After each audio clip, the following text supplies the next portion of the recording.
the centre of that United defence. Played in the air, there's a fair chance he's going to win it. Accepted, Ardiles has won that one! The crowd didn't understand him at first.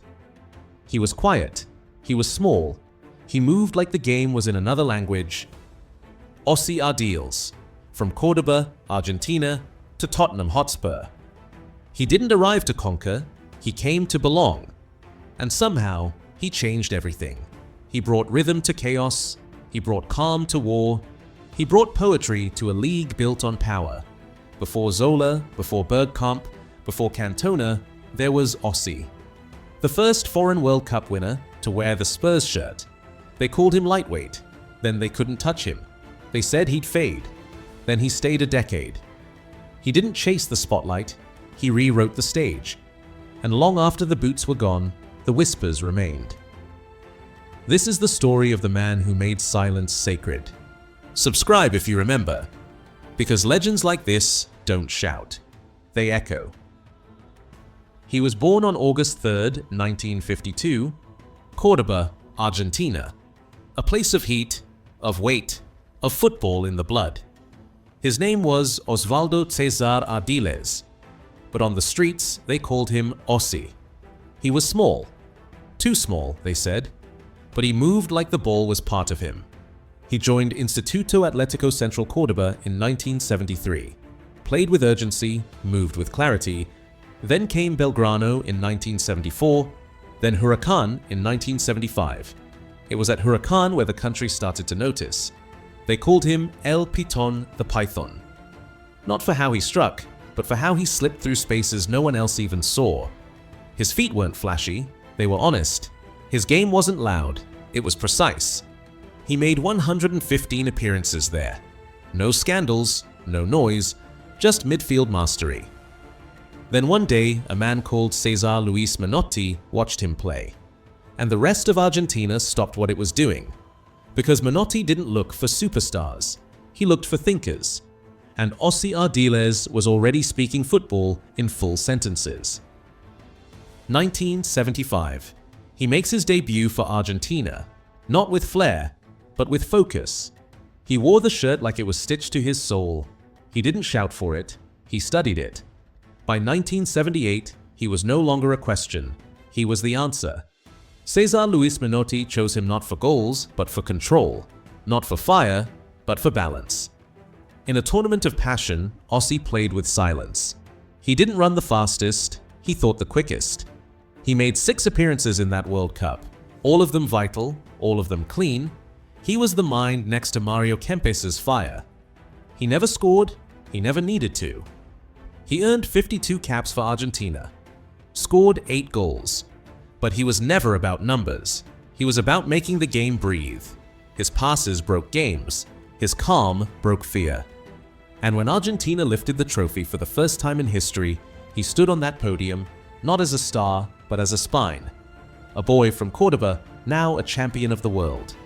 He returned home a hero, but England was already watching. July 1978. Tottenham did something no English club had done before. They signed a World Cup winner. 2, in fact. Ossie Ardiles and his brother in rhythm, Ricky Villa. They didn't come for money, they came for football. Spurs had just been promoted back to the First Division, but they were building something bigger, something different. And Ossie? He didn't flinch. August 19th, 1978. His debut against Nottingham Forest. The crowd wasn't sure what to expect. Then they saw it. The way he took a touch, the way he turned without force, the way he passed without shouting. He wasn't just foreign, he was fluent in a different dialect of football. And slowly, they stopped doubting. They started singing. Ossie's going to Wembley. That chant didn't die, it multiplied. Because Ossie didn't adapt to England, he made England adapt to him. And in a decade at Spurs, 221 league appearances, 16 league goals, 2 major trophies, he didn't just win games, he changed the culture. April 1982, the Falklands War begins. Argentina versus Britain. Missiles, blood, history reopening old wounds. And in the middle of it, a man who just wanted to play football.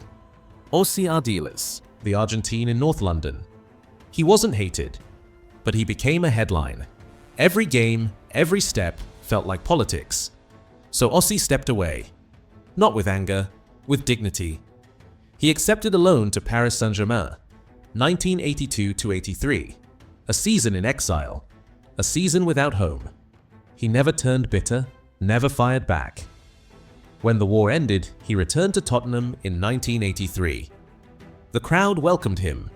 The noise faded. He wore the shirt again, and this time it meant even more. Because in a moment where division ruled, Ossie Ardiles stayed himself. Quiet, classy, unbreakable. He came back like he never left. 1981. Ossie Ardiles lifts the FA Cup with Spurs. A first taste of English silver. While Ricky Villa scored the goal, Ossie had led them to the final with every pass before it. Not with power, with poise. He didn't dominate headlines. He dominated space. He didn't tackle hard. He tackled smart. Then came the 1984 UEFA Cup. Spurs versus Anderlecht. Penalty shootout. He was cup-tied for the final, but he played in the early rounds. His rhythm carried them toward that silver night. The passes, the vision, the rhythm. He played 221 league games for Spurs, over 300 in total. "I always felt at home at Spurs," he said once. "The fans didn't just accept me, they made me one of them." Not one moment wasted, not one pass careless. Even when injury held him back, he never disappeared. He stayed a symbol of something foreign but never distant. Even fans who never wore white respected the way he moved. By the time he left in 1988, he wasn't an Argentine in England. He was Tottenham, through and through. He could have stopped at Spurs, but he wasn't built for ceremony. He still wanted to play, to feel the ball speak beneath his boots. 1987-88 he joined Blackburn Rovers, short stay, no spotlight, then QPR in 1988. Just 4 appearances, no ego. Next, it was Swindon Town, 1988-1989, as player, and already thinking like a manager. But the final chapter was written under American skies. 1989-1991, Fort Lauderdale Strikers, Florida Heat, fading lights, and Ossie still gliding like the pitch owed him one more dance. He ended his playing days in the United States with the Fort Lauderdale Strikers, a reborn badge in a new league. He retired in 1991 at age 39. The name lived on. So did the legend. No send-off, no standing ovation. Just a quiet end to a career that had already spoken louder than most banners ever could.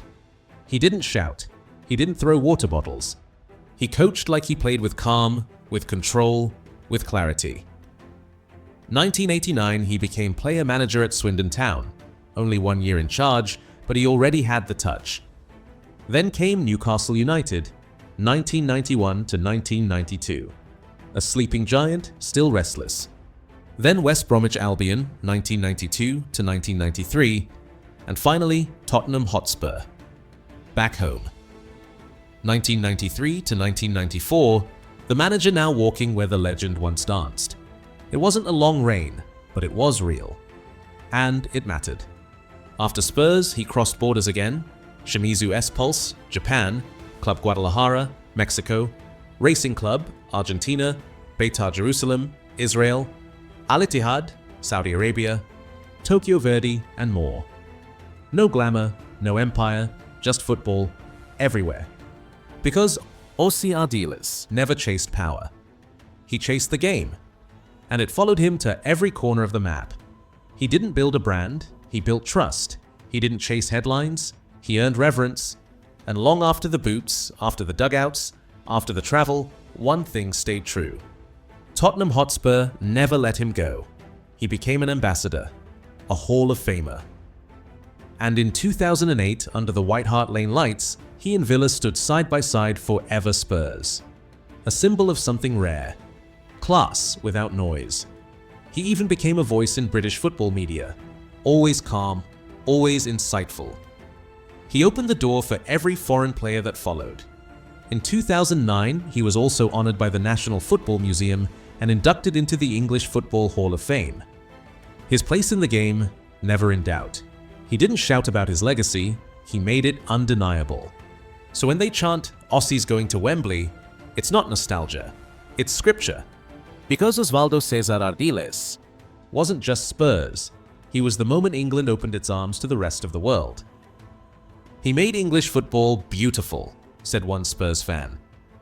Before style had a name, we had Ossie. Quietly, beautifully, forever.